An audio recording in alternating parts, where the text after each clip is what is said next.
Hey everybody, it's Dave with No Chaser, and today's topic is about the maybe not as well known world of high functioning addicts. Now, I ain't talking about the top part of your house. Yeah, awful. But I mean, like not high functioning alcoholics or functioning alcoholics, which I know I've made videos about. I'm talking about high functioning addicts. No pun intended in high. All right, no more jokes, maybe. But I mean, this is one thing where people, I think there basically comes down to like two mindsets when it comes to a quote unquote high functioning addict. And by the way, I'm using quotes around functioning. I know the idea that we're not, look, you know what I mean. You're able to take care of your responsibilities, maybe even thrive for some time, even though you are becoming more and more addicted to a substance. But when it comes to drug addicts, I think there's like two modes people think they're in. It's like, okay, if they're functioning, like high functioning, then they're like Jordan Belfort of like Wolf of Wall Street or whatever. Obviously, I'm not talking about that.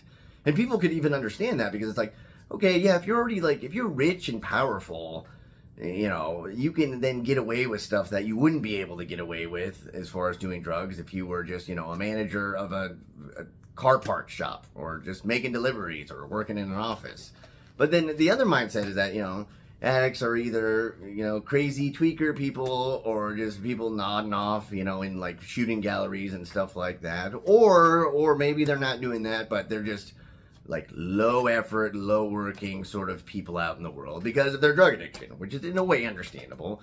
I don't know why, but more people think you're more likely to be high functioning as an alcoholic. And maybe that's just because more people are alcoholics. Alcohol is a little bit more acceptable, but honestly, in my experience, I've been I don't want to say getting a high functioning in this way, but I've functioned at times better on drugs than alcohol because alcohol, you get drunk. Now, don't get me wrong, I was functioning for a while as an alcoholic years and years ago, but I think what people don't understand, and this is going to be kind of a crazy thing to say, but hear me out, listen, is that in a way, if you are in your early stages of addiction or mid stages, or depending on like the trajectory of your addiction, how far it goes, in some senses, sometimes doing drugs gives you an advantage.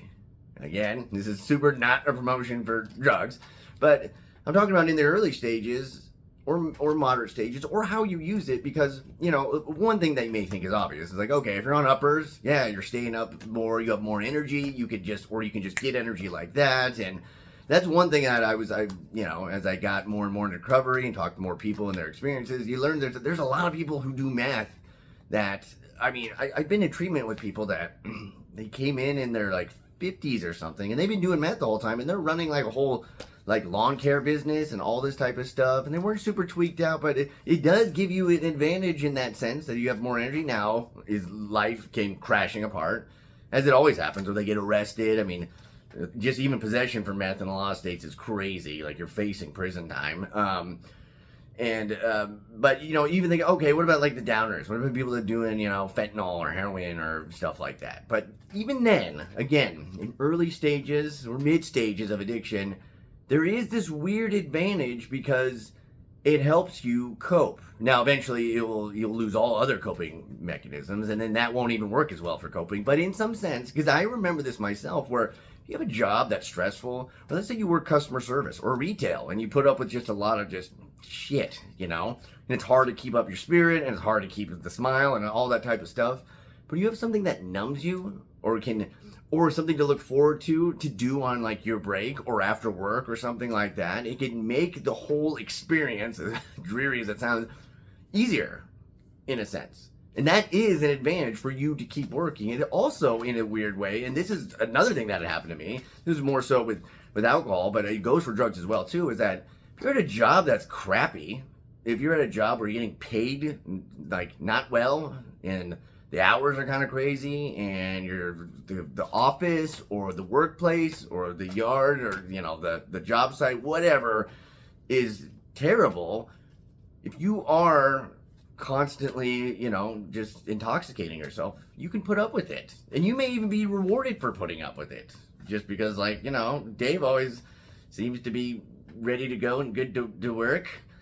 he smells like hand sanitizer, but he seems fine. But again, this is not just about like this is not at all actually about the functioning alcoholic. I wanted to specify on addicts because these were things that even is like, as much as I've been in the world of addiction recovery, a lot of times that shocked me was, again, like, yeah, people that do fentanyl, like a lot of like nurses, that sometimes they get addicted to the drugs they disperse.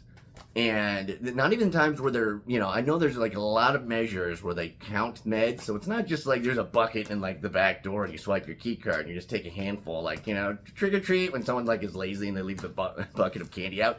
No.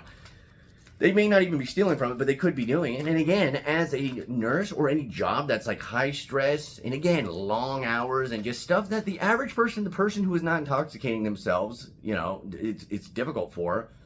You already have an erratic sleep schedule. You can do that. You can just go for like a 12-hour shift, 4 days in a row, power through it, and then you just crash, where most people can't do that. They still got their kids and stuff like that, and so they're not allowed to just crash for like 3 days. But if you're doing drugs, you can do that.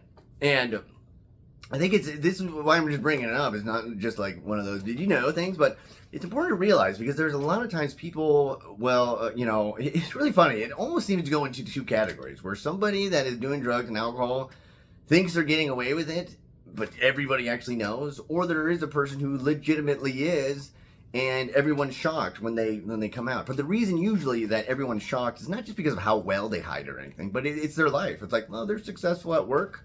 They're taking care of kids. And again, this goes to the functioning part where kids, so I'm told, I've experienced them as well too. They're very stressful and wayward and keep you up at hours or constantly have problems and stuff you got to deal with. And again, there is a reason people do drugs. And one of the reasons is that it's coping in a pill or a needle or pipe or whatever. And boom. You do it and it will revitalize you in some sort of way. It'll give you energy. I know a lot of people who even said too, they got energy from like the downers in a weird way. Like that was actually with me with alcohol. I know it's like a depressant, but it gave me energy to do stuff because sometimes just being high does that. And so you could have people that, and maybe everybody does know, they just the way a person looks, kind of the way they act sometimes, stuff like that, where they know, but again, they're getting the job done. They're actually doing well. I know I've been at places where we kind of knew someone was doing drugs, but we counted on them more than some of the other people because again, they could kind of do things that the average person couldn't do. But obviously, that only lasts for so long. And again, when I said earlier about the trajectory of somebody's use, sometimes people, like I get like the guy I met who is going into rehab for the first time in his 50s and had been doing meth the whole time. They used it in not moderation because it was still an addiction, but they used it less. They crashed and burned on a longer width of a trajectory, I guess you would say. Like, for me, I talk about where I was functioning for some time and then I wasn't. I got to a point where something in my mind changed. It was after I had a couple bouts of sobriety and kept going. And so I was sober more often, but when I would drink, it would just be, and then, some people, this happens too when everybody in your life finds out. And, if you go on to treatment or if you get in trouble with the law and now you're on probation or something like that, where it becomes harder to do, become more desperate, things get a little bit more wild. But there are some people, and again, a lot of this stuff, it depends on your environment. It depends on people who you're around. It depends on what kind of like culture you're in. And I don't mean culture as in like specifically for a demographic of people. I just mean, a lot of people in like construction or, a lot of the like manual labor jobs, they'll do drugs and it helps them work better. And people just kind of turn a blind eye. I know many, many, many cases of that where they're like, yeah, we kind of know the deal, but he shows up and he gets the stuff done. Sometimes he helps out. He'll pick up after shifts. So just whatever. And you can make you can extrapolate like, what does this mean about like work in America or just working in general? What it means to the soul. I'm not getting into that. What I'm saying more so is that people again attending to their children and having the energy to do that, or just being able to cope, having this cheat code to cope in other ways that people can't. It's like one of those predatory loans where you're like, woo, I got the money right here. But believe me, there is interest that's insane and it will come back to you. But some people, again, get along with it way longer than the other person. And so that is like how you have people like this that, I mean, they're like, wait, what? They were a manager at like an Applebee's and they've been doing fentanyl for 3 years. And it's kind of like, yeah, that's just the way it is sometimes. Like I said, super not a promotion for drugs. I'm saying, if anything, this is a cautionary part of it, because if you are doing it and if you're in your addiction currently, like I said, it may be giving you physical, mental, emotional advantages that you would not normally have. However, you're selling your soul, and it's not even like you're fully getting what you want in return, in a sense. And then it's not even selling your soul in a sense, because it's not one big thing and then you get all this good stuff. You're able to function at a certain level, and then you're not.